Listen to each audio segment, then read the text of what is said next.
तो ये जो उतार चढ़ाव का माहौल है और स्पेशली जियोपॉलिटिकल टेंशन भी बनी हुई है, तो ऐसे में इक्विटी आउटलुक कैसा है? 10% absolute upside from portfolio 2 years out दिखा रहा था। और अगले लास्ट एक साल का रिटर्न देखेंगे सितंबर से अब तक, तो मार्केट ऑलमोस्ट कि अगर हम बात करें अगले क्वार्टर की, अगले 2 क्वार्टर की, तो आपको क्या उम्मीदें हैं इक्विटी मार्केट से? मैं ये नहीं बोलूँगी कि जैसे हमने लास्ट 2 साल में बहुत ज़्यादा ग्रोथ देखा था वो हो जाएगा नेक्स्ट 2 क्वार्टर में, बट अगर हम ओवरऑल बात करें, स्मॉल कैप इंडेक्स की बात करें, सेगमेंट की बात करें, तो आगे किस तरह की संभावनाएं बन रही हैं यहाँ पर?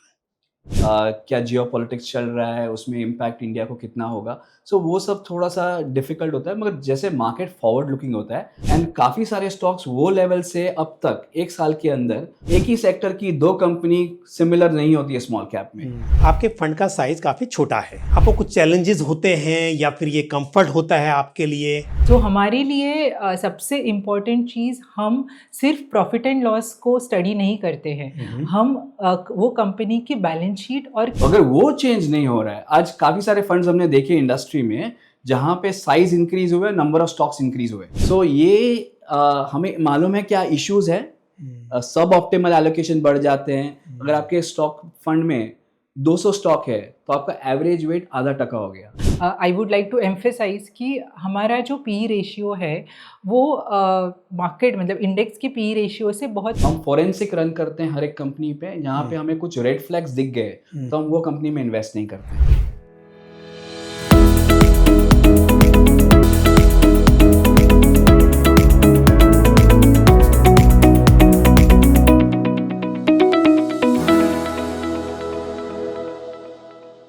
इक्विटी मार्केट में बहुत अनसर्टनिटी बनी हुई है और स्पेशली बात करें मिड कैप स्मॉल कैप की, तो यहाँ पर कुछ निवेशकों का नुकसान भी हुआ है। मतलब जिन्होंने 1 साल पहले निवेश किया और शायद वो देख रहे होंगे पोर्टफोलियो में कुछ पैसा बना नहीं है।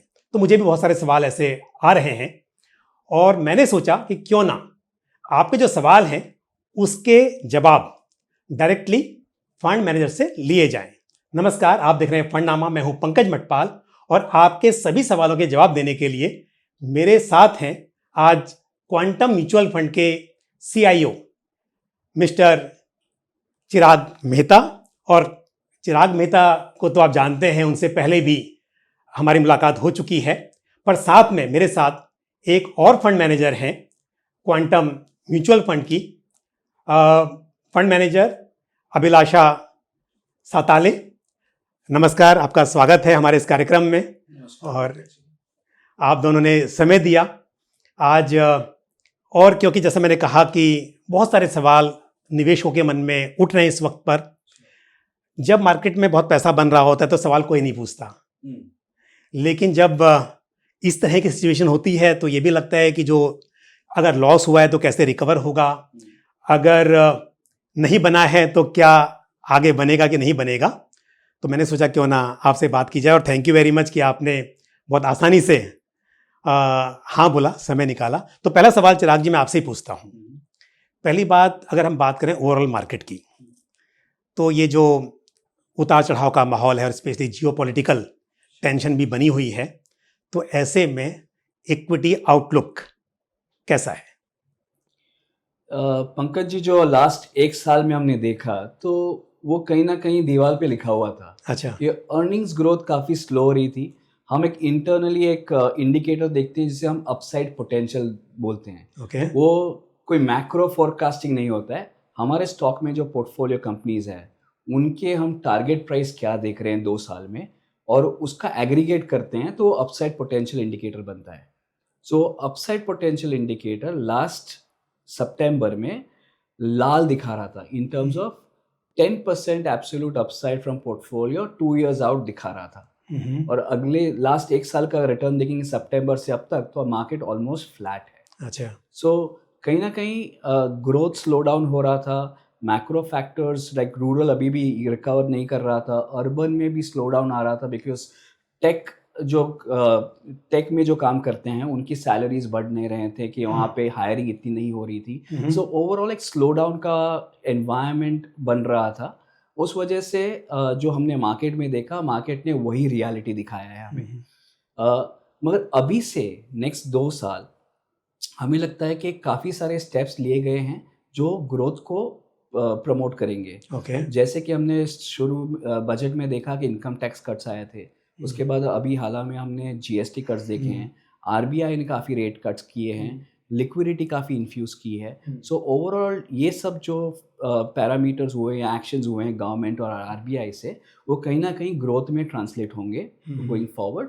एंड एक केपेक्स रिलेटेड ग्रोथ नहीं होगा जो हमने 22 टू 24 में देखा, जहाँ गवर्नमेंट काफ़ी स्पेंड कर रहा था टुवर्ड्स केपेक्स, जो ड्राइव कर रहा था। यहाँ से कंजम्पशन लेड ग्रोथ हमने दिखेगा, even in rural areas, even in urban areas.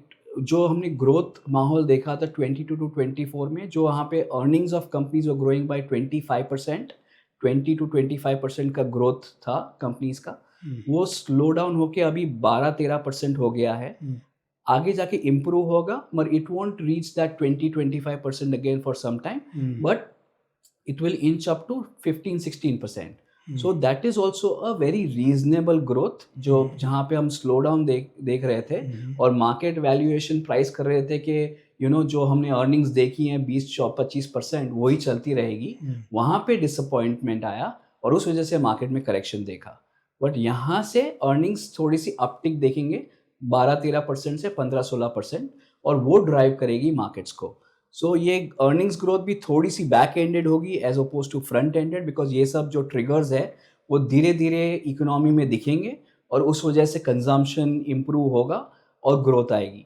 So we are positive on market, but you will have to have some patience. 2 साल का व्यू एटलीस्ट रख के चलना पड़ेगा for you to make decent amount of returns in the market. So जो हमारा view पहले था कॉशियसनेस का, अभी थोड़ा कंस्ट्रक्टिव हुआ है in terms of what we are seeing in the markets, and I think market should benefit. So जो लास्ट 1-1.5 साल का हमने टाइम प्राइस करेक्शन देखा है, उस वजह से वैल्यूएशंस भी रीजनेबल हुए हैं, प्लस अर्निंग्स अपटिक भी आएगी in next 2 years, that will drive the market, और इस वजह से हमारा व्यू पॉजिटिव है।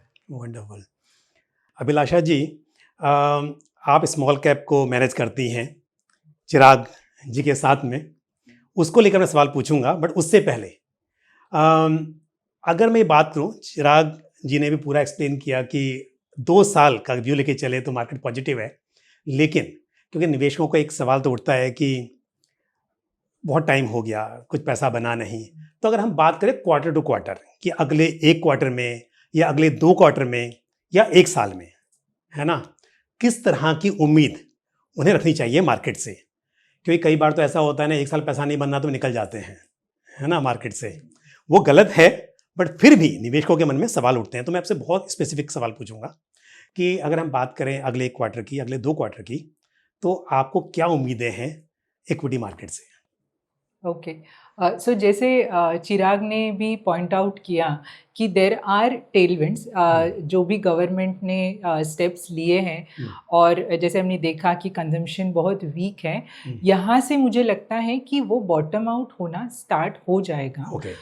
द मेन थिंग इज़ कि rural has to revive, rural consumption बढ़ना चाहिए, और अर्बन में थोड़े बहुत अगर जैसे सैलरी हाइक अगर आते हैं तो यहाँ से कंजम्पशन इम्प्रूव हो सकता है। ऑटो में हमने देखा, ऑटो में बहुत ज़्यादा ग्रोथ आया, it was led by GST की वजह से।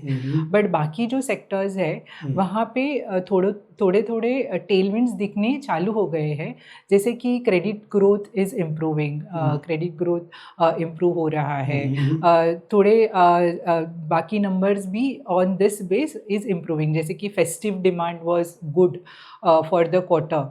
सो बट मैं ये नहीं बोलूँगी कि जैसे हमने लास्ट 2 साल में बहुत ज़्यादा ग्रोथ देखा था वो हो जाएगा नेक्स्ट 2 क्वार्टर में, बट जो हमने H1 में जो स्लैग देखा था वहाँ से on quarter we will see some improvement in earnings.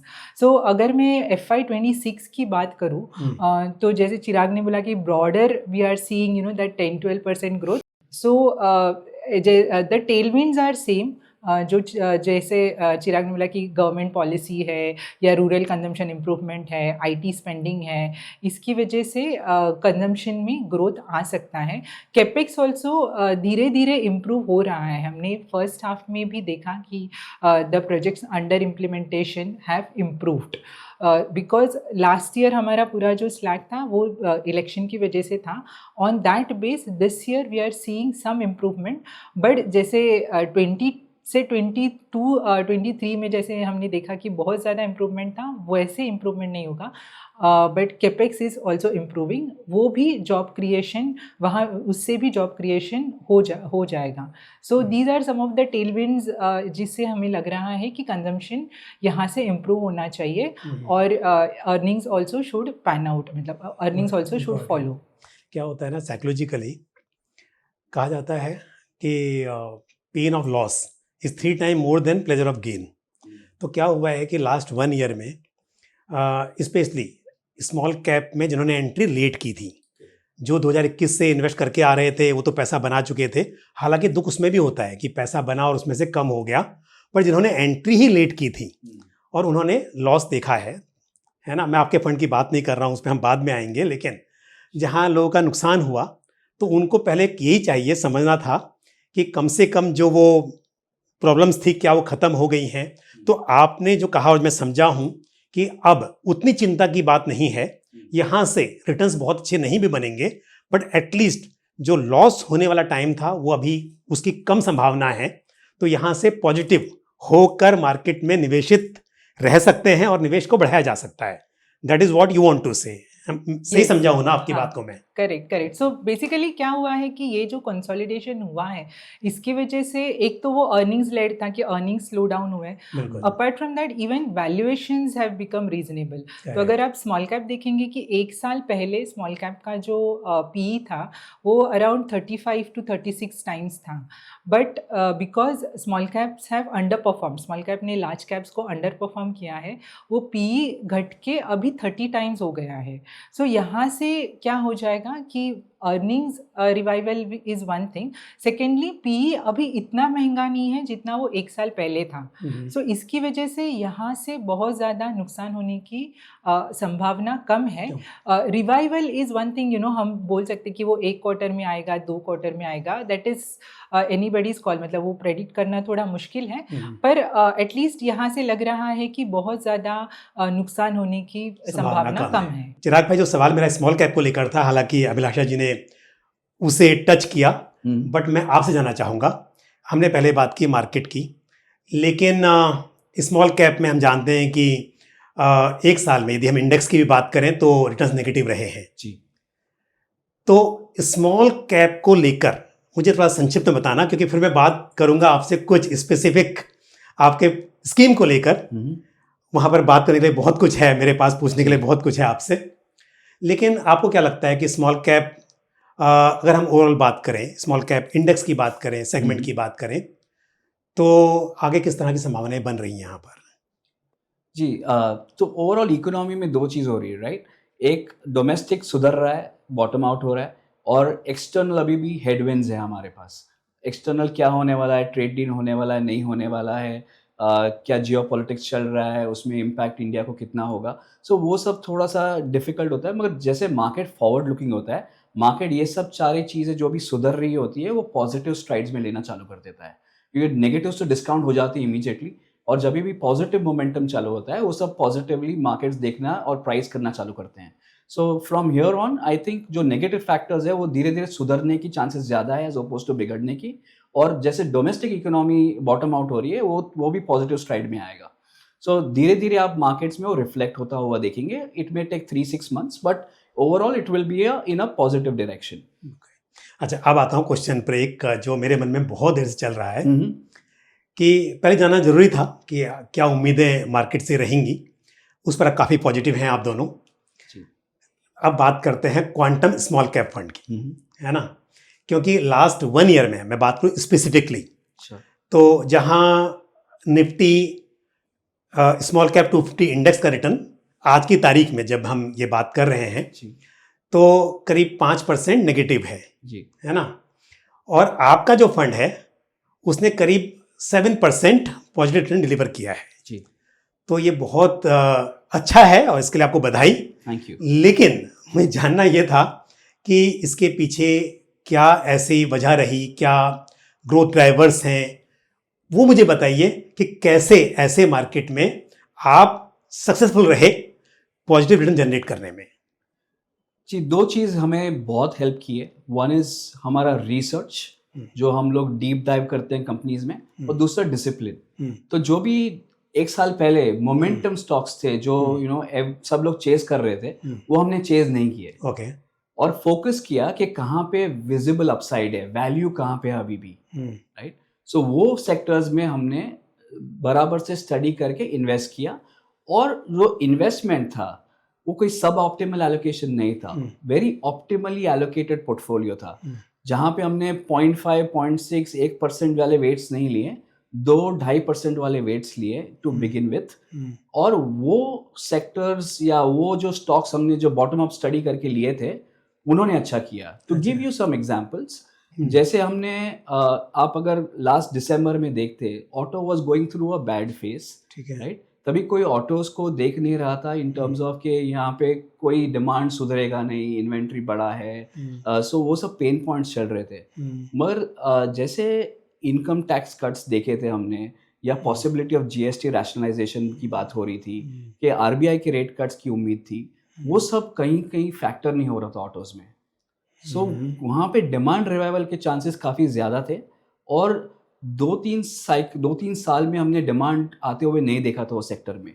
और हमें मालूम है कि at certain point in time replacement demand kick in होता है।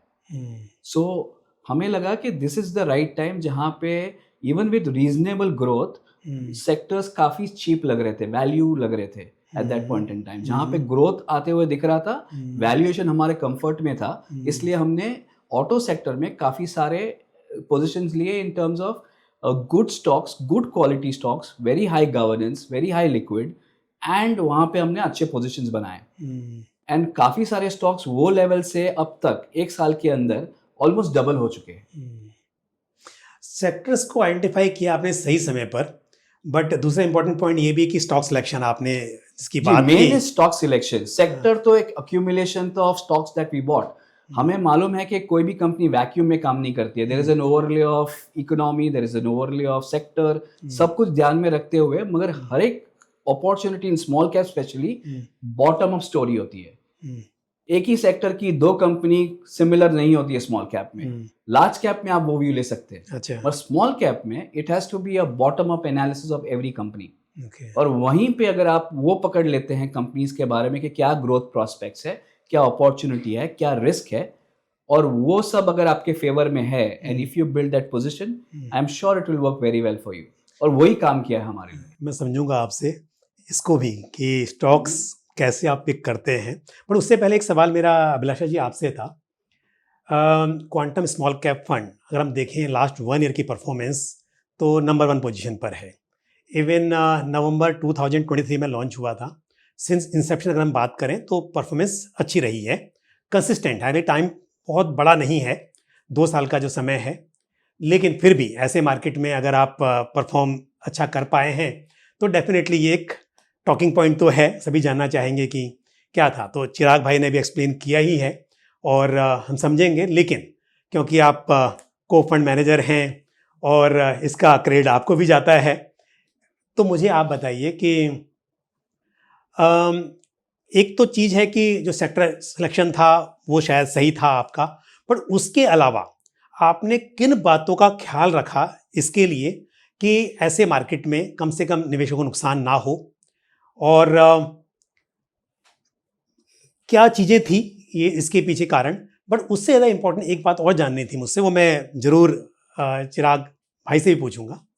आपके फंड का साइज़ काफ़ी छोटा है, हालांकि 2 साल हुए हैं, बट साइज़ काफ़ी छोटा है। तो ऐसे में आपको कुछ चैलेंजेस होते हैं या फिर ये कंफर्ट होता है आपके लिए एज अ फंड मैनेजर? तो दोनों बातें मुझे बताइए। एक तो थोड़ा सा कि जो फंड की परफॉर्मेंस है उसके लिए आप किन बातों को जिम्मेदार मानती हैं, और दूसरी बात क्या कुछ चैलेंजेस इस तरह से आते हैं जब फंड का साइज छोटा होता है। फिर मैं चिराग भाई से कुछ और जानना चाहूँगा इसके बारे में। या thank you for the question. बहुत अच्छा सवाल पूछा आपने। तो हम क्या करते हैं, वो it's a very process driven approach. जैसे कि चिराग ने बोला कि स्मॉल कैप में कोई भी दो कंपनी सेम नहीं होती है। तो हमारे लिए हम एक फ्रेमवर्क हमने बनाया है जिसको हम एस गार्प बोलते हैं। So that is sustainable growth at reasonable price. Okay. So जैसे हम स्मॉल कैप में और एक चीज़ बहुत इंपॉर्टेंट है कि जो हमको नहीं बाय करना है, कि कोई स्टॉक्स क्या होता है बहुत फ्रेंजी में होते हैं। ओके। सो इसकी वजह से अर्निंग्स ग्रोथ आ रही है पर स्टॉक इतने चल गए हैं कि पूरा वो अर्निंग्स ग्रोथ है वो स्टॉक प्राइस में डिस्काउंटेड है। सो एक एग्जाम्पल मैं देना चाहूँगी यहाँ पे कि जब भी हमने लॉन्च किया और even 1 year back industrial stocks बहुत फ्रेंजी में थे, वहाँ पे अर्निंग्स ग्रोथ बहुत ज़्यादा आ रही थी but at the same time valuations बहुत ज़्यादा थे। और हमने तभी देखा कि इलेक्शन की वजह से there will be some slow down in earnings जो हम एनविसाज कर रहे थे और वो मार्केट फैक्टर इन नहीं कर रहा था वो स्टॉक प्राइसेस में। और जब भी तभी इंडस्ट्रियल्स का वेट स्मॉल कैप इंडेक्स में अराउंड 23% था, जबकि हमारे पोर्टफोलियो में तभी हमने अंडरवेट लिया, मतलब हमने अंडरवेट कॉल लिया इंडस्ट्रियल्स पे और हमारा portfolio wait was almost like 14-15%। वो बहुत बड़ा कॉल था, मतलब इतना अंडरवेट लेने का कोई सेक्टर को। बट बिकॉज हमारा प्रोसेस है वो जो रिसर्च ड्रिवन है, हम बहुत कॉन्फिडेंटली कन्विंसिंगली वो कॉल ले सके which has panned out very well in last 1 year. तो जो सेक्टर हमने सोचे कि ये सेक्टर आगे जाके अंडर परफॉर्म होंगे, नॉट टेकिंग पोजिशन इन दो सेक्टर्स हैज़ ऑल्सो हेल्प्ड अस। और ये हमारा मतलब एक रिसर्च ड्रिवन अप्रोच है। सेकेंडली कि तभी हमने और एक सेक्टर में निवेश किया और एक सेक्टर में वेट बढ़ाया which was a financial sector. जो हमने देखा कि मोस्टली जो NPAs वरीज थे those were behind and the credit growth was likely to pick up. Apart from that जो भी RBI के पॉलिसीज है वो सब टेलविंड्स तो थे ही वो सेक्टर में। So and the valuations were reasonable. So जब भी हमने वो कॉल लिया कि फाइनेंशियल्स को ओवरवेट जाना चाहिए इंडेक्स में, so these are some of the parameters जो हमने स्टडी किए और उसके बाद हमने बहुत क्वालिटी कंपनीज को चूज़ किया फाइनेंशियल्स में, बिकॉज वो बहुत इंपॉर्टेंट है। तो हमारे लिए सबसे इम्पॉर्टेंट चीज़, हम सिर्फ प्रॉफिट एंड लॉस को स्टडी नहीं करते हैं, हम वो कंपनी की बैलेंस शीट और कैश फ्लो वो बहुत ज़्यादा स्टडी करते हैं। Governance is very important thing for us, जिसकी वजह से हम ट्रैक करते हैं कि कोई कंपनी कैपिटल एलोकेशन कैसे कर रहा है। तो इंक्रीमेंटल कैपिटल एलोकेशन कोई कंपनी का अच्छे सेगमेंट में और बेटर ROE सेगमेंट में हो रहा है, so that is one indication कि आगे जाके वो कंपनी में री रेटिंग हो सकता है। मतलब वो मैनेजमेंट का फोरसाइट है कि हमको ग्रो करना है but grow profitability with better return ratios grow करना है। So that is one thing which we always analyze when we meet management, and that has worked very well for us, and everything ये सब चीज़ें हमको अच्छे price पे मिलती हैं तभी हम वो बाय करते हैं। सो अगर आप देखेंगे तो हमारा एक डिफरेंशिएटर है, वो है हमारा research process and our backup team. So as a team we have a very good team. We have around 16-17 analysts working with us, tracking different sectors, different companies. इसकी वजह से हम वो डीप डाइव चैनल चेक्स बहुत अच्छी तरह से कर सकते हैं और फिर हमारे पूरे यूनिवर्स में इसके लिए हम ये डिफरेंशिएटेड कॉल्स ले सकते हैं। So that has worked well for us और हम होप करते हैं कि आगे जाके भी हमारा हमको ये प्रोसेस हेल्प करे और आगे जाके भी हम ऐसे ही परफॉर्म करें। ये बहुत इम्पोर्टेंट है। चिराग भाई को बताइए, मुझे मैंने सवाल भी पूछा था, अभिलाषा जी को भी आपसे पूछूंगा कि इस टीम ने अच्छा परफॉर्म किया, इसमें कोई डाउट नहीं है। हालांकि हम जानते हैं कि past returns are not indicative of the future performance, but जो प्रोसेस आपने एक्सप्लेन किया उससे एक उम्मीद तो जगती है कि आगे भी शायद सब कुछ अच्छा रहेगा। बट मैंने एक जो सवाल पूछा था मैं आपसे पूछूंगा दोबारा से कि फंड का साइज अगर छोटा होता है बहुत ज़्यादा तो क्या उसमें चैलेंजेस होते हैं या फंड का साइज बहुत बड़ा हो जाता है तो वहाँ पर ज़्यादा चैलेंजेस हो सकते हैं, है ना। और किस तरह का जनरली इन्वेस्टर्स को देखना चाहिए कि फंड का साइज कितना हो, क्या ये मैटर करता है कि लार्ज कैप में कैसा हो और स्मॉल कैप में कैसा हो, जी है ना, और या फिर कोई मैटर नहीं करता है। तो ये इन्वेस्टर्स के मन में सवाल रहता है हमेशा जी फंड को सिलेक्ट करने में। देखिए, हम कुछ भी कहें पर रिटर्न्स तो देखे जाते हैं कि Absolutely. हिस्टोरिकली कैसा परफॉर्म किया है, बट साथ में कुछ चीज़ें और भी होती हैं कि फंड मैनेजर कौन है, उनका एक्सपीरियंस कैसे है, जी। फंड का साइज कैसा है ना, ये सब बातें मैटर करती हैं। तो हमें चलो ये भी भरोसा है यहाँ पे कि अगर हम बात करें हिस्टोरिकल परफॉर्मेंस की तो वो भी अच्छी रही है। स्मॉल कैप की मैं बात कर रहा हूँ आपके Absolutely. फंड की। दूसरी बात, फंड मैनेजर की बात करें तो डेफिनेटली आपको तो खैर मैं कई साल से जानता हूँ और आपका एक अच्छा ट्रैक रिकॉर्ड है, और डेफिनेटली आपका एक्सपीरियंस देखें यहाँ पर तो आपने बहुत अच्छे तरह से स्मॉल कैप को मैनेज किया हुआ है अभी तक। बट एक जो सवाल मेरे मन में है और हमारे व्यूअर्स के मन में भी होगा फंड के साइज को लेकर, तो आप मुझे पूरा इसको एक्सप्लेन कीजिए कैसे काम करता है। जी पंकज जी, बहुत अच्छा सवाल है ये। तो एक छोटी साइज का फंड के बारे में बात करते पहले। सो छोटी साइज का फंड में आपको ये देखना चाहिए कि क्या ये स्केलेबल है कि नहीं, Okay. और जब भी वो स्केल करेंगे क्या उनकी जिस तरह से स्टॉक पिक करते हैं, कितना लेते हैं, क्या वो चेंज होने वाला है कि नहीं। Okay. अगर वो चेंज नहीं हो रहा है, आज काफी सारे फंड्स हमने देखे इंडस्ट्री में जहां पे साइज इंक्रीज हुए, नंबर ऑफ स्टॉक्स इंक्रीज हुए। Okay, right. वो कम करने के लिए हमने ऑफर डॉक्यूमेंट में कैप किया है number of stocks to 60 stocks. तो ऐसा नहीं कि आज मेरे पोर्टफोलियो में 50 स्टॉक है और कल मेरे पोर्टफोलियो में 100 स्टॉक होने वाले हैं, तो वो नहीं होने वाला है। हमने ऑलरेडी कमिटमेंट कर दिया है ऑफर डॉक्यूमेंट में कि हमारे स्टॉक 60 के ऊपर कभी नहीं जाएंगे। Okay. फिलहाल 50 के आसपास, पहला 50 के आसपास है। So 40 to 60 is a broad range. We will want to be around 45 to 50 stocks at all times. So around वही रेंज में रहने वाले हैं।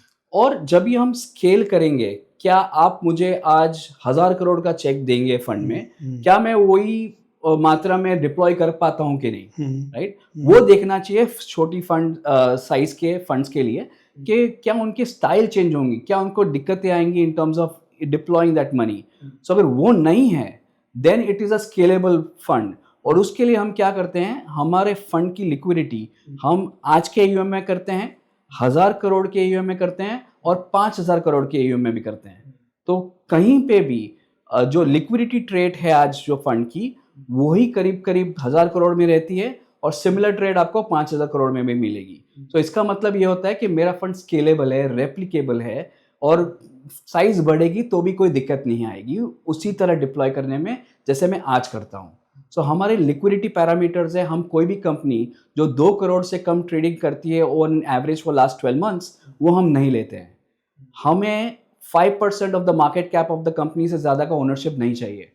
सो ये कंस्ट्रेंट्स में आज भी हम काम करते हैं और यही हमें अलाउ करेगी स्केल करने के लिए। अगर 1000 करोड़ 5000 करोड़ का भी फंड हमें अगर स्केल करना पड़े ऑन अ इमीडिएट बेसिस तो भी हमें दिक्कत नहीं आएगी। दूसरी चीज, अगर आप कोई डॉक्टर के पास जाते हैं तो ये देखते हैं कि उनमें कितना स्किल है कि वो ऑपरेशन या आपका इलाज अच्छे से कर पाएंगे, या उनके पास कितने पैसे हैं। ओके। तो आप देखते हैं कि उनके पास या मेरे पैसे संभालने की क्षमता है कि नहीं। Okay. उस वैसे फंड मैनेजर के पास जाएंगे। और हमने दिखा है लास्ट 2 years से कि हम अच्छे से मैनेज करते हैं फ्रॉम अ प्रोसेस पर्सपेक्टिव कि क्या हमारे गार्ड रेल्स है, क्या हमने कंफर्ट दे रखा है इन्वेस्टर्स को कि सारी चीज़ें। आज कोई भी फंड आप देखेंगे तो बहुत कम फंड ऐसा बताएंगे कि आप 60 स्टॉक से ज़्यादा ऊपर नहीं जाएंगे स्मॉल कैप। सो हमने वो रखा है और हम जानते हैं कि हर एक फंड की एक कैपेसिटी होती है। जैसे हर एक फैक्ट्री की एक कैपेसिटी होती है, हर एक स्ट्रैटेजी की एक कैपेसिटी होती है। वैसे ही इन्वेस्टमेंट में या आप पहला रुपया इन्वेस्ट करिए या 1000 करोड़ बार पैसा इन्वेस्ट कीजिए, वो उसी तरह से मैनेज हो रहा है कि नहीं, वही क्वालिटी आपको मिल रहा है कि नहीं, वही एक्सपीरियंस मिल रहा है कि नहीं, वो आप देखना चाहिए। सो फ्रॉम दैट पर्सपेक्टिव हमारा fund is build to scale. So छोटी या बड़ी साइज, ऑप्टिमल साइज जब तक रहेगी तब तक हमें कोई दिक्कत नहीं आएगी। दिक्कत तभी आती है जब इस साइज का फंड का साइज बढ़ जाता है, तभी एक रिडेम्पशन, लिक्विडिटी, वो सब रिस्क बढ़ जाते हैं from that perspective. But otherwise if you are managing a lower size या ऑप्टिमली मैनेज्ड फंड, जब तक आपका स्केलेबिलिटी है तब तक आप मैनेज कर रहे हैं, तब तक कोई दिक्कत नहीं है, and that is how we think at Quantum and that is how we have built it. अच्छा, तो अगर किसी फंड का साइज मान लीजिए स्मॉल कैप की बात करते हैं जी। स्पेशली और 50 करोड़ के ऊपर है ये, जी, तो आपको लगता है कि अब वहाँ पे चैलेंजेस हो सकते हैं कुछ फंड को मैनेज करने में? 50,000 करोड़। हाँ, ओके, सो अगर देखिए तो उनकी स्टाइल देख लीजिए। ओके। right? पहले जब भी फंड साइज छोटा था तभी उनके पास 50-60 स्टॉक के पोर्टफोलियोज थे। मैं किसी जैसे फंड की बात नहीं कर रहा हूँ, इन जनरल जानना चाह नहीं, रहा हूँ जनरल आपसे बोल रहा कि हूँ जो अगर हमने कोई एक फंड हो और उसका साइज स्मॉल कैप की बात करें और जी। 50,000 करोड़ से ऊपर हो, जो कि बहुत बड़ा जी। माना जा सकता है, जी, तो ऐसे में क्या कुछ चैलेंजेस हो सकते हैं? क्या निवेशकों को कुछ बातें ध्यान में रखनी चाहिए उसको लेकर, जी। या फिर ऐसा हो कि कोई फर्क नहीं पड़ता है? तो वो मैं जानना चाह रहा था आपसे। नहीं, बिल्कुल फर्क पड़ता पड़ता है? है at a okay. Size which exceeds the optimal size. हमें जरूर फर्क पड़ता है क्योंकि रिस्क बढ़ जाता है। ओके। अगर रिडेम्पशन आता है तो हम्म। क्या वो रिडेम्पशन के लिए उतनी लिक्विडिटी ला अच्छा। पाएंगे ओके। बाय सेलिंग दो स्टॉक्स? अच्छा। सेलिंग कर पाएंगे तो उनका इम्पैक्ट क्या होगा प्राइसेस पे? ओके। हमने काफ़ी देखा है कि फ्रॉम अ स्केलेबिलिटी पर्सपेक्टिव जब भी साइज फंड का साइज बढ़ जाता है उनके नंबर ऑफ स्टॉक्स बढ़े हैं ओवरऑल, राइट? जो पहले 50-60 स्टॉक के थे आज 200 काफी या उससे सारे ज्यादा भी 100, स्टॉक्स हो 150, सकते 200 हैं, स्टॉक के देखा गया फंड्स ऐसा। हो गए हैं। और उसकी एक वजह है क्योंकि फंड हाउस पे कैप होता है कि आप ओवरऑल फंड हाउस में से कोई भी कंपनी के 10% मार्केट कैप से ज्यादा ओनर नहीं हो सकते। ओके। तो जैसे सब फंड्स के साइज बढ़ते हैं और कॉमन स्टॉक्स अगर होंगे और अगर आप आधा टका भी एलोकेट करते हो तो आप 8-9% हो जाते हो कंपनी के। ओके। सो वहां पे कंस्ट्रेंट्स आते हैं। अच्छा। सो इसलिए हमने गार्ड रेल्स रखे हैं कि मिनिमम 2 करोड़ लिक्विडिटी और कभी भी 5% of the market cap of the company से हम ज्यादा नहीं लेंगे, और वो मीट होता है वही स्टॉक हम लेंगे पोर्टफोलियो के लिए। सो ये हमें मालूम है क्या इश्यूज है। सब ऑप्टिमल एलोकेशन बढ़ जाते हैं। अगर आपके स्टॉक फंड में 200 स्टॉक है तो आपका एवरेज वेट आधा टका हो गया।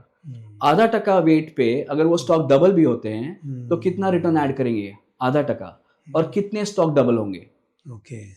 और दूसरी चीज हम जो लिक्विडिटी की बात कर रहे थे, अज्यूमिंग अगर आप 8-9% ओनर हो कंपनी के, राइट, और भले आपका पोर्टफोलियो वेट उसमें आधा टका है, अगर आप बेचने जाते हो जो ऑलरेडी जहां पे लिक्विडिटी कम है, स्टॉक प्राइस का रिएक्शन क्या होगा? ओके।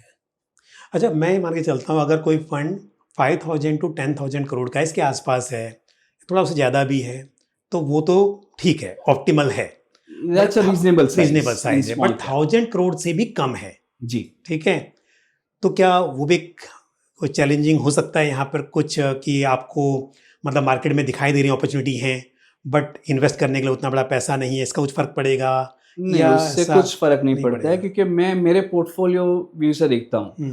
अगर मुझे 2% लेने के लिए समझो 10 करोड़ का स्टॉक लेना पड़ रहा है, उसका मार्केट कैप 5,000 करोड़ है या उसकी लिक्विडिटी 10 करोड़ की है, तो मुझे कोई इशू नहीं है क्योंकि मैं तो मेरे पोर्टफोलियो के व्यू से देख रहा हूँ कि मुझे उसमें 2% पोजीशन बनाना है, क्या मैं वो पोजीशन बना पाता हूँ कि नहीं, राइट?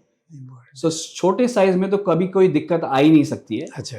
अनलेस एंड अनटिल आप आज कुछ अलग बाय कर रहे हो, जैसे फंड साइज बढ़ेगा आप बाद में कुछ अलग बाय कर रहे हो तो प्रॉब्लम है। आज आप अगर माइक्रो कैप्स में खेल रहे हो 500 करोड़ से नीचे के लिक्विडिटी वाले, और जैसे फंड साइज बढ़ेगा आप 2,000 करोड़ वाले में खेल रहे हो, तो I think that can be a problem. So what segment you are investing into और वो रेप्लिकेबल है कि नहीं आगे जाके भी, दैट इज द टेस्ट। ये बहुत इंपॉर्टेंट है क्योंकि ये सवाल हमेशा मन में रहता ही है कि जब बड़ा साइज हो जाता है किसी फंड का तो क्या यहाँ पैसा बन पाएगा कि नहीं बन पाएगा, और इसको लेकर भी मन में सवाल उठता है। एब्सोल्युटली। वही सवाल ये भी हो सकता है कि बहुत छोटा साइज है तो वहाँ पर कुछ अपॉर्चुनिटी है कि नहीं है, क्या हो सकता है, तो मैंने जानना चाहा आपसे।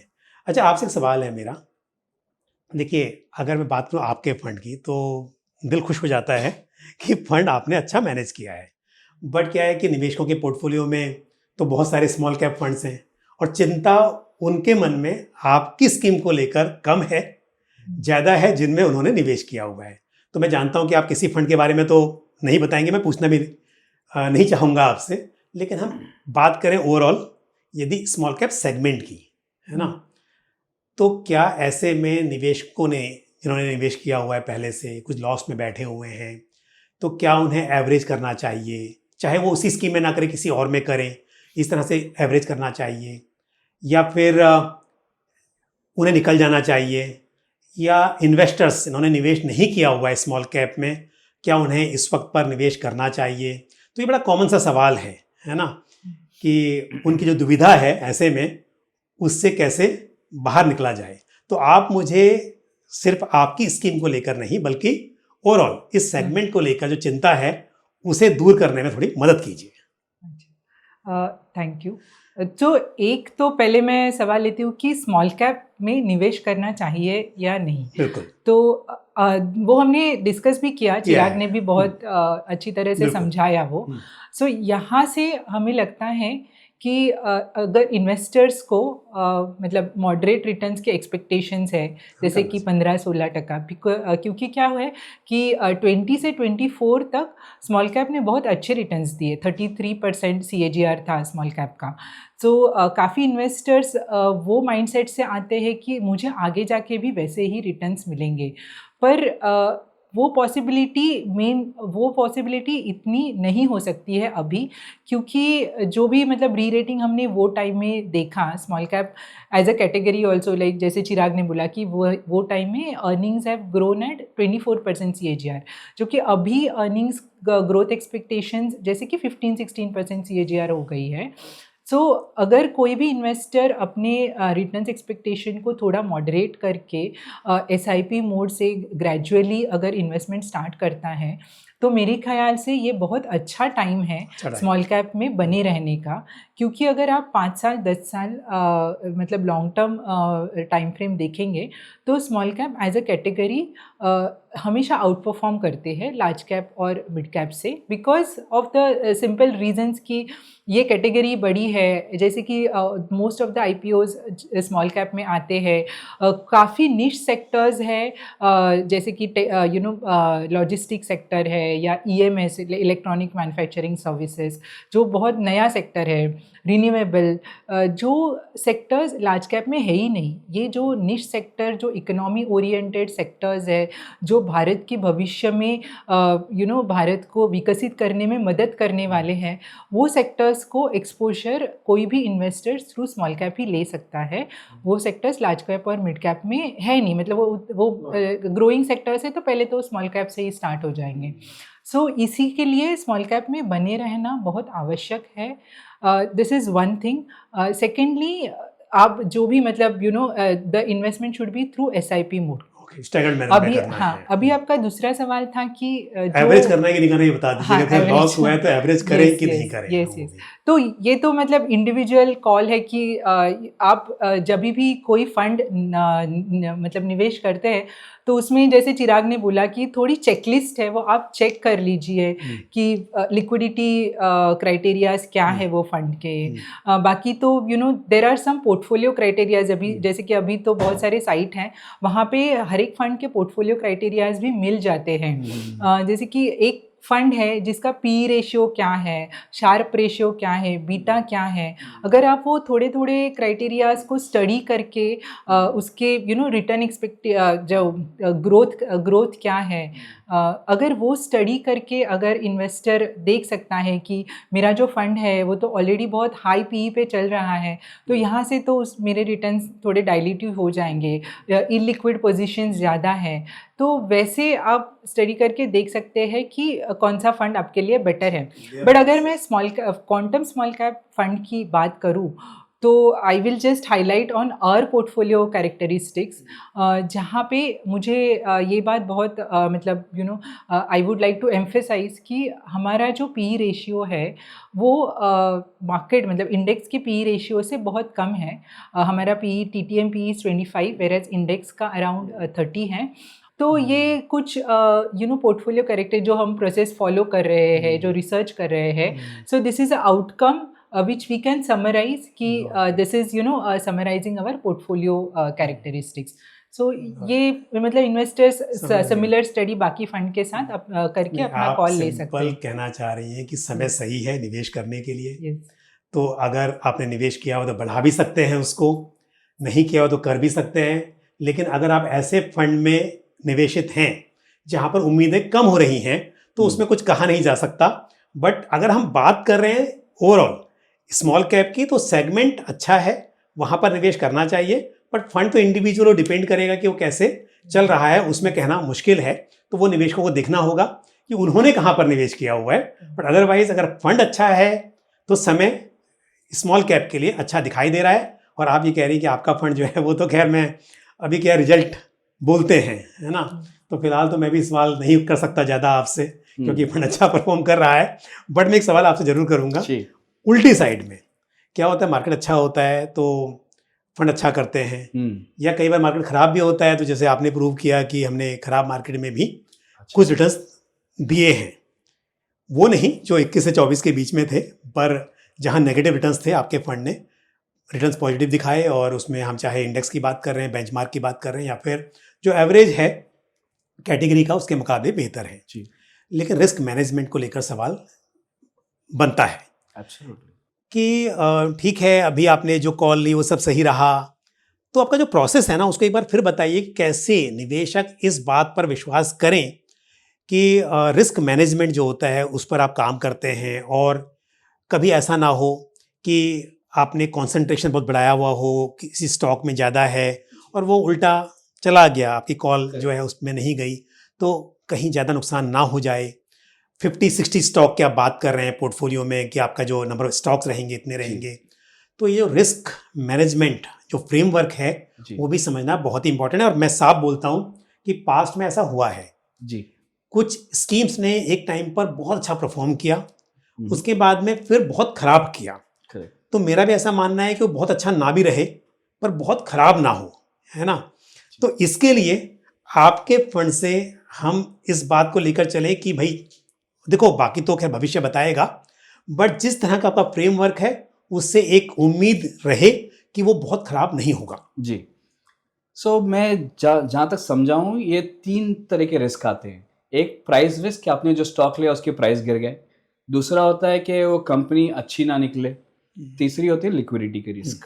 तो प्राइस रिस्क के लिए हम लोग क्या करते हैं, हम लोग एक तो वो स्टॉक में डीप डाइव करते हैं, हाँ, चैनल चेक्स करते हैं, कंपनी मैनेजमेंट से मिलते हैं, ओवरऑल कन्विंस होके फिर उसमें पोजीशन बनाते हैं। Okay, right. सो ऐसा नहीं कि पोजीशन बना लिया फिर भूल जाते हैं स्टॉक को, उसको कंटिन्यूसली मॉनिटर करते हैं। सो जो भी स्टॉक हमारे पोर्टफोलियो में है एटलीस्ट विदिन 6 मंथ्स रिव्यू होना चाहिए। अगर प्राइस उसके गिरते हैं तो हम वापस हमारा थीसिस चेक करते हैं कि वो थीसिस अभी भी बराबर है कि नहीं है। अगर कुछ हमें लगता है तो हम एग्जिट भी कर सकते हैं वो स्टॉक में से, कि हमारी थीसिस नहीं चल रही है। तो सो एक जब भी पोर्टफोलियो में स्टॉक है तो उसके ऊपर पूरा अटेंशन होता है इन टर्म्स ऑफ क्या वो चल रहा है इज व्हाट वी थॉट, कि वो नहीं चल रहा है, इज देयर अ रीथिंक कि कंपनी से फिर से मिलना पड़ेगा, समझना पड़ेगा क्या हो रहा है। तो वो पूरा होमवर्क हो जाता है, और इसलिए जो भी हम मेंटेन करते हैं पोर्टफोलियो पूरा कन्विक्शन के साथ मेंटेन करते हैं। दूसरी होती है एक प्रमोटर अच्छे नहीं है कंपनी के फॉर एग्जांपल, और उसमें प्रॉफिट्स बने हैं मगर हमारे इन्वेस्टर के पास नहीं है, प्रमोटर के पास चले गए, राइट। सो हमारा एक गवर्नेंस फिल्टर है जिसे हम इंटेग्रिटी स्क्रीन बोलते हैं, जहाँ से 200 से ज़्यादा पैरामीटर हम लोग स्टडी करते हैं वो कंपनी के लिए अपार्ट फ्रॉम फाइनेंशियल्स। अच्छा, ताकि हमें मालूम पड़े कि वो कंपनी भरोसे लायक है कि नहीं है। हम फोरेंसिक रन करते हैं हर एक कंपनी पे, जहाँ पे हमें कुछ रेड फ्लैग्स दिख गए तो हम वो कंपनी में इन्वेस्ट नहीं करते हैं। अगर कुछ समझो सस्पेक्ट है तो कंपनी से हम लोग बात करके समझते हैं कि वो क्या है। ओके। सो उसके बाद अगर हमें भरोसा होता है कि कंपनी ट्रस्टवर्दी है, यहाँ में हमारे पैसे कुछ इश्यूज नहीं होंगे इन टर्म्स ऑफ गवर्नेंस या इंटेग्रिटी ऑफ कंपनी, तो ही उसमें इन्वेस्ट करते हैं। कोई भी रेड फ्लैग है, नो मैटर इंडेक्स का पार्ट है, कितनी बड़ी कंपनी है, अगर गवर्नेंस, क्योंकि वो बाइनरी इवेंट होते हैं, हो गया जैसे सत्यम हो गया तो आपका कैपिटल वाइप आउट हो जाता है, और नहीं हुआ तो सब ठीक चल रहा है। सो हमें वो रिस्क नहीं लेना है। सो वो रिस्क बहुत बड़ा इंपॉर्टेंट रिस्क होता है, और वो कभी कभी यूजुअली रेयर व्यू मिरर या उसमें रह जाते हैं और वो बराबर से अटेंशन में नहीं आता है, मगर हमारे लिए वो नॉन नेगोशिएबल है। ओके। तो कंपनी के गवर्नेंस खराब है, इंटेग्रिटी खराब है, उसमें इन्वेस्ट नहीं करेंगे। ओके, सही चीज सही प्राइस पर, सही प्राइस और पर। तीसरा और दूसरा लिक्विडिटी। अच्छा। कि आज मैं अगर बाई कर रहा हूँ, पोजीशन बना रहा हूँ, क्या मेरे बाइंग से वो उसमें इम्पैक्ट आ रहा है? ना ही आज के यूएम में, मगर अगर फंड बढ़ा, आज 200 करोड़ से 5,000 करोड़ हो गया, तो तभी भी क्या मुझे दिक्कत आएगी वो स्टॉक बाय करने के लिए? सो उतनी लिक्विडिटी होनी चाहिए कि मैं फंड स्केल होने के बाद भी उसी तरह बाइंग और सेलिंग कर सकूं विदाउट इम्पैक्ट कॉस्ट। ओके। सो विजिबल अपसाइड होना चाहिए, गुड गवर्नेंस होना चाहिए एंड हाईली लिक्विड होना चाहिए। तो ये 3 पैरामीटर अगर मिलते हैं तो ही हम इन्वेस्ट करते हैं, और यही हमारा सबसे बड़ा रिस्क मैनेजमेंट है। लेकिन जैसे स्मॉल कैप फंड है, तो कभी कभी ऐसा लगता है कि स्मॉल कैप में इतनी अपॉर्चुनिटी नहीं है लेकिन लार्ज कैप में दिखाई दे रही है, तो कभी कभी फंड में ऐसा भी होता है थोड़ा सा, जी, और स्कोप भी है क्योंकि as per regulation 65% correct, AUM का आपको स्मॉल कैप में इन्वेस्ट करना है, तो काफी बड़ा स्कोप है कि 35% तक यस। आप कैश में भी रह सकते हैं, आप दूसरे सेगमेंट में रह सकते जी। हैं। तो आपके क्या व्यूज हैं उसके ऊपर? क्या ऐसा आप लार्ज कैप में एलोकेशन रख लेते हैं या नहीं रखते हैं? सो अपॉर्चुनिस्टिकली हम लेते हैं, अगर हमें कोई आइडिया बहुत अच्छा लगा, कन्विंसिंग लगा, जहाँ पे विजिबल अपसाइड दिख रहा है काफी अच्छा as oppose to opportunities I have in small cap, तो हम लोग लेते हैं वो अपॉर्चुनिटीज। कैश को और कैश में भी यस, कैश कॉल नहीं लेते, but it's a residual of a process कि हमें हर एक स्टॉक में जहाँ पे भी इन्वेस्ट करना है मिनिमम विजिबल अपसाइड चाहिए, राइट? अगर वो रीजनेबल अपसाइड नहीं है तो वो स्टॉक में हम इन्वेस्ट नहीं करते हैं। तो अगर मार्केट फ्रॉथी है और वैसी अपॉर्चुनिटीज नहीं है जो हमें विजिबल अपसाइड देगी, जो हमें मिनिमम चाहिए वो स्टॉक में से, तो उसका बच जाता है, वो रेसिड्यूल कैश हो जाता है, राइट? सो हमारे कैश लेवल्स थे लाइक लास्ट सितंबर, ऐसी अपॉर्चुनिटीज नहीं मिल रही थी, मार्केट फ्रॉथी था, वैल्यूएशंस हाई थे, तभी हमारा कैश लेवल करीब करीब 18-19% था। अभी जब ये अपॉर्चुनिटीज आई है, हमने इन्वेस्ट किया है, तो हमारा कैश लेवल 10-11% है। ओके। सो हमें फुल्ली इन्वेस्टेड रहना है, मगर ये ट्रेड में कॉम्प्रोमाइज नहीं करना है जहाँ पे अपसाइड ना मिले। Just for the sake of being invested हमें इन्वेस्ट नहीं करना है, क्योंकि वहाँ पे कैपिटल रिस्क में आ जाता है। क्योंकि अगर आपको अपसाइड नहीं दिख रहा है तो वो स्टॉक में रह के क्या फायदा है। सो हम लोग बेंचमार्किंग नहीं करते हैं, इंडेक्स हगिंग नहीं करते हैं। जहाँ पे विजिबल अपसाइड है, जहाँ पे गवर्नेंस अच्छा है, जहाँ पे लिक्विडिटी है, वहाँ खुशी खुशी इन्वेस्ट करेंगे। और वो तीनों चीज़ नहीं मिलती है तो उसका बच जाता है, वो कैश हो जाता है। Got it. एक आखिरी सवाल मेरा आपसे है अभिलाषा जी, कि अगर कभी ऐसा लगा कि आपने किसी स्टॉक में इन्वेस्ट किया और फिर आपको लगा कि नहीं कुछ चेंजेस करने चाहिए, तो कितना समय आप लेती हैं डिसीजन लेने के लिए, अगर आपको अपना ही डिसीजन बदलना पड़े तो? हाँ, तो जैसे चिराग ऑल्सो एम्फेसाइज्ड कि जब भी हम पोजीशन लेते हैं तभी हम बहुत ज़्यादा रिसर्च करते हैं। तो मतलब जब भी अनलेस एंड अनटिल हमारा वो कन्विक्शन लेवल बिल्ड नहीं हो जाता, हम पोजीशंस नहीं लेते हैं। हमने बहुत सारे स्मॉल कैप में specifically governance is a very big concern, क्योंकि मतलब यहाँ पे डिस्क्लोजर लेवल्स इतने अच्छे नहीं हैं। Large cap and mid caps बहुत ज़्यादा ट्रैक्ड स्पेस है, small cap is not that tracked, analyst come track करते हैं, मैनेजमेंट्स को भी इतना अवेयरनेस नहीं है और डिस्क्लोजर्स लेवल्स बहुत पुअर हैं। सो ये स्पेस में अगर आपको ये लेना है तो आपका रिसर्च बहुत अच्छा होना एक बहुत इम्पॉर्टेंट है।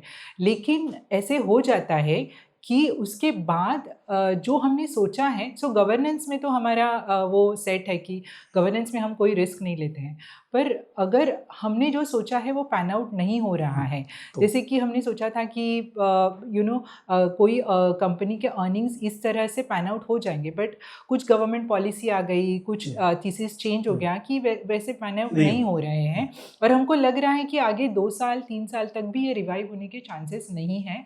तो इन दैट केस हम कॉल लेते हैं कि यहाँ पे वर्कआउट नहीं हो रहा है, तो हम बेटर ये पोजीशन, हाँ ये पोजीशन क्लोज करके हम कोई अच्छे स्टॉक में जाते हैं जहाँ पे अपसाइड हमको ज़्यादा दिख रहा है। तो जैसे it's a entire research driven process. अगर जैसे ही कंपनीज के अर्निंग्स कम हो जाते हैं, हमारा सेल प्राइस भी कम हो जाता है, क्योंकि अगर वो अर्निंग्स पैन आउट नहीं हो रहे तो अर्निंग्स कट आ जाएंगे, तो हमारा सेल प्राइस कम हो जाता है, तो ऑटोमेटिकली वो स्टॉक जो है वो हमारे सेल में आ जाता है और वैसे ही हम वो स्टॉक को सेल कर देते हैं और आगे जाके जहाँ पे हमारे अर्निंग्स मतलब अपग्रेड हो रहा है और सेल प्राइस इम्प्रूव हो रहा है वहाँ पे हम एलोकेट कर देते हैं। अदरवाइज आप मोमेंटम प्ले नहीं करते कि बार बार ऐसा नहीं। चर्निंग बहुत ज्यादा करेंगे, बस सिर्फ ये है Yes. कि अपॉर्चुनिटी एक एनकरेज कर रहे हैं, दूसरा कुछ Yes. गलत डिसीजन हो गया। बाय द वे वैसे आपने एक्सप्लेन किया कि रिसर्च ड्रिवन अप्रोच होती है, बट कभी हो सकता है कोई भी एक्सटर्नल फैक्टर्स की वजह से, तो वहां पर आप डिसीजन बदलने में टाइम नहीं लगाएंगे और करेक्ट करेंगे उसको।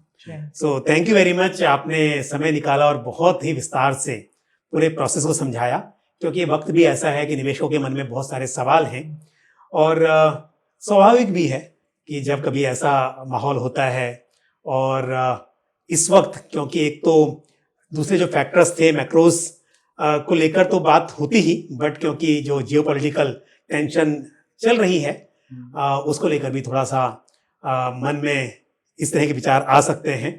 तो आपने बहुत सरल भाषा में एक्सप्लेन करने की कोशिश की है और साथ में स्मॉल कैप फंड जिसे आप मैनेज करती हैं उसे भी आपने एक्सप्लेन किया है।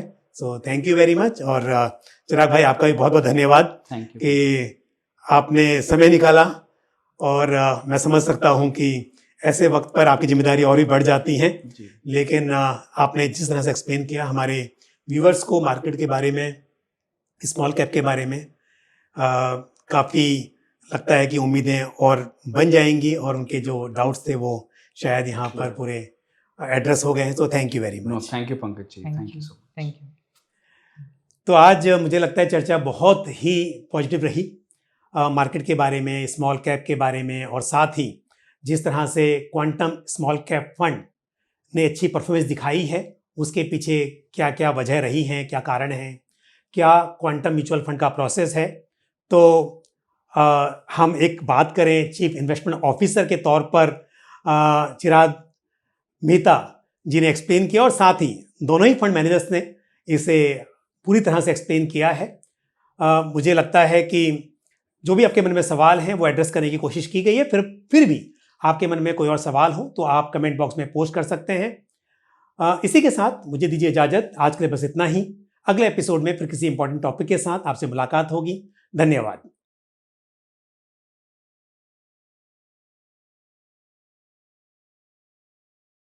म्यूचुअल फंड निवेश बाजार के जोखिमों के अधीन है। योजना से जुड़े सभी दस्तावेजों को ध्यान से पढ़ें।